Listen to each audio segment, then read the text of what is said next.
So the Mavericks beat the Clippers in Dallas. DeAndre Jordan had 9 points, 11 rebounds against his almost team. Chandler Parsons had this to say on ESPN.com on DeAndre's return. Quote, "He's not a priority to us, and by the looks of their team, he's not to them either." Ouch. Shots fired, Stephen A. What was your takeaway from this game?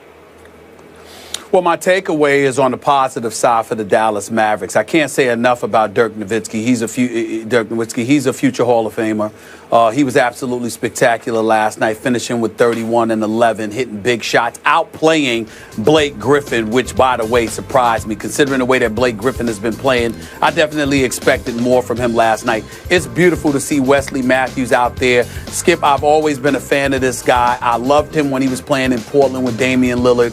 The minute he went down, I knew that Portland had no shot the rest of the season because he's got an iron will, like Coach Rick Carlisle continuously says. He's not scared of anything. He always wants to fight. He goes out there.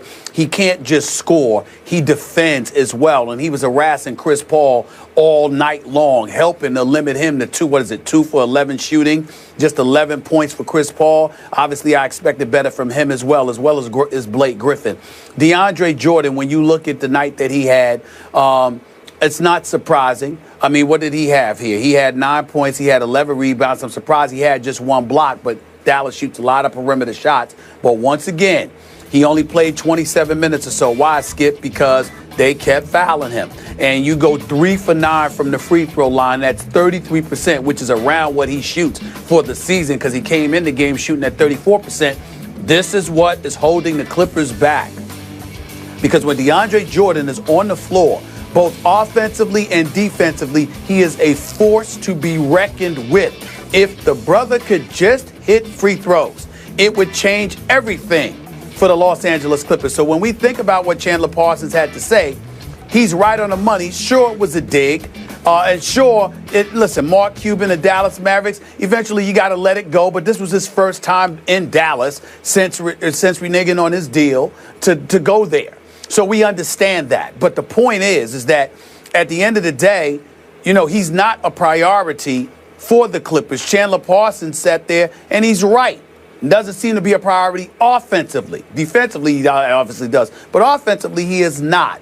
Why? Because you got to be able to make free throws. You got to be able to close. Because when you can't do that, they just get to foul you and disrupt the flow and the rhythm offensively of the rest of your team. And if you're Doc Rivers and the Clippers, you can't afford to let him do that. So that's the situation. It is what it is. Dallas is 4-4. Amazingly, I'm shocked by that because of the personnel they don't have. But nevertheless, the Clippers, to me, what I learned from this is that Rick Carlisle, once again, can still coach his butt off. Dirk Nowitzki's a star. Wesley Matthews is a stud if he can stay healthy. And the Clippers, however, are a very good team who will not be great unless they find a way to offset DeAndre Jordan's free throw shooting. I hear what you're saying, but I'm just going on emotions. I watched this whole game, and I loved every last drop of it for the sake of the Maverick fans. I think they all had a great time at this game. And I can relate to Maverick fans because, if you remember, I covered this franchise from its inception for its first 18 years of existence. So I think I know their heartbeat and their psyches. They're not like, let's say, Philly fans who are going to boo Santa Claus. They're not like that. They're not mean-spirited. They're not nasty to me. I guess you could, there might be one or two somewhere, but in general, they just like to go scream and yell for their Dallas Mavericks. And last night, they weren't. I don't think anybody threw anything. I didn't hear anything about anything getting thrown. So it was just they just booed DeAndre Jordan upon his return. And what I loved about it was, as I said on the show yesterday, they could boo him the most when he was standing by himself at the free throw line. And it was just a joy to watch him miss 6 out of his 9 free throws because it just brought the house down. It was fun. And again, he spurned them, he burned them, and they got a small measure of revenge last night. Just a little slice of early season justice. That's all it was. It doesn't amount to a whole lot. I wish Rick Carlisle had fouled him more, to your point, because He's a disaster at the free throw line. He's shooting 34% for the year. He was 33% last night. And I wanted, as I said yesterday, I wanted to see him shoot 29 free throws. I thought Rick kind of took the high road there, because down the stretch, especially toward the 2-minute mark, you could have put him on the line even more than they did. They did some. He made a couple late, but 3 out of 9. So my point is that it was a fun game to watch for the Maverick fans. They got even for the year, 4-4. Dirk had a big night. He had 5 out of 6 threes, as you point out. Last one might have been a little lucky. I don't think he called glass on it, but it went in. It was their night. So good for Maverick fans. You got to take it out on a guy. And Stephen A., you make the point he's a good guy. I think DeAndre's, if I can, he's more lover than fighter. I think he's like good-hearted guy. A lot of guys would get their mad on and go back into Dallas like they're on a mission to put, shut these fans up. He seemed pretty intimidated, so he goes out early. Wait a second, we got the picture of him. Yeah, he's signing autographs. There he is. So he goes, that was smart, shrewd operator. You go out, you sign autographs, good for you. You butter him up a little bit, and then, he said he was prepared for the worst, and it wasn't all that bad. Because Maverick fans aren't all that bad. They're just going to boo you mostly when you touch the ball, which is rare, and especially when you're at the free throw line. And then to cap it off, the Chandler Parsons dig is subtle but brilliant to me. Not a priority to us, not a priority apparently to the Clippers, because he took only 5 shots, and I'm looking at the first 9 players who played for the Clippers, and of those 9, he took the fewest shots. Well, we know that. He's not going to be a priority, and Dallas, their whole pitch was, we're going to build around you. We're going to make you a star here. So good for the Dallas Mavericks.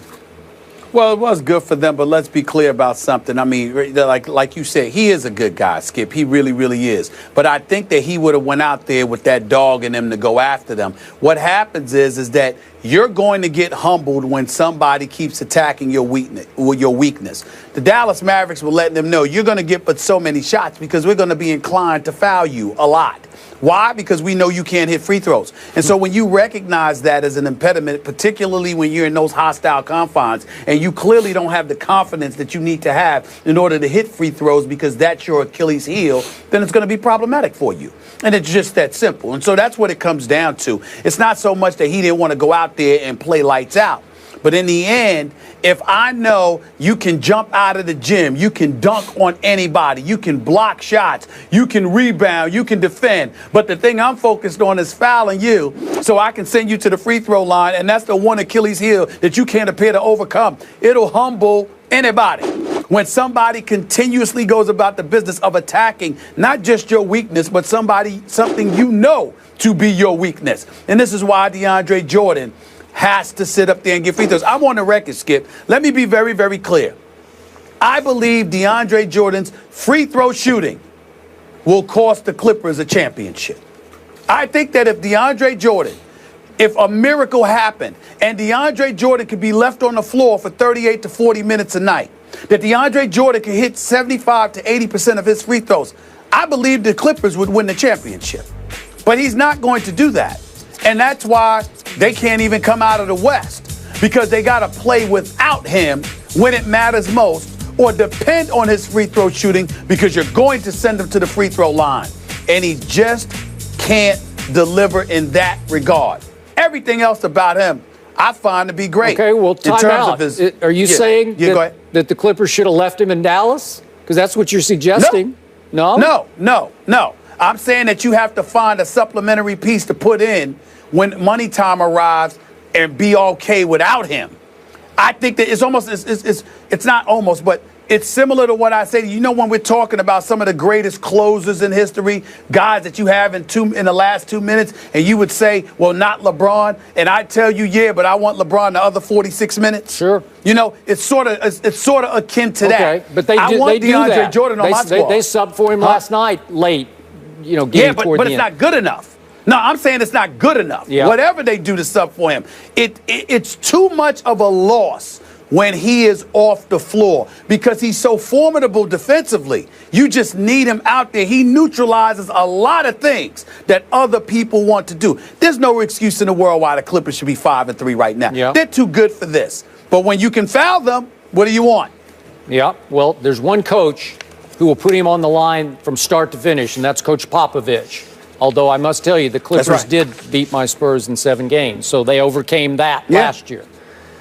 But that was because of the greatness of Chris Paul and Blake Griffin. Yeah. All right. It was a lot of things, but I'll leave it at that. Okay, let's leave it there. In this next game, there will be serious booing when the New England Patriots head to New York. JPP says he will get to Tom Brady on Sunday, but did the pass rush